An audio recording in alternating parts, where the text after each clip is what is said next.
Bismillahirrahmanirrahim. Assalamu alaikum. Welcome to Skillful Stenography English Shorthand Dictations. You are requested to please like and subscribe for more clear sound English Shorthand Dictations for the purpose of practice.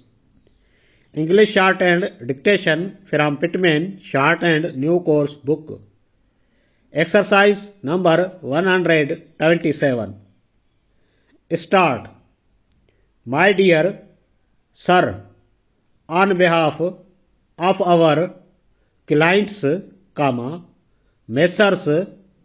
Cantor and Walters, who have requested us to represent their interests in the matter of the leasehold on the building at 129 Wharf Street,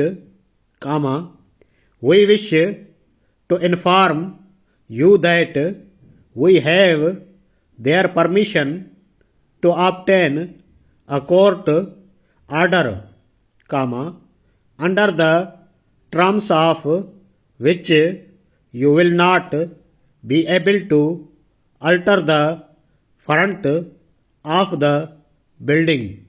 Full stop.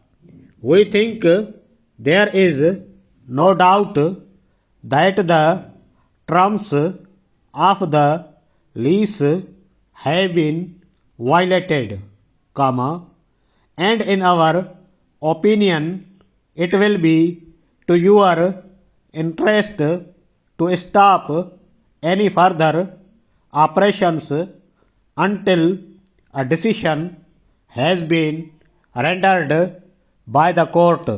Full stop. Very truly yours,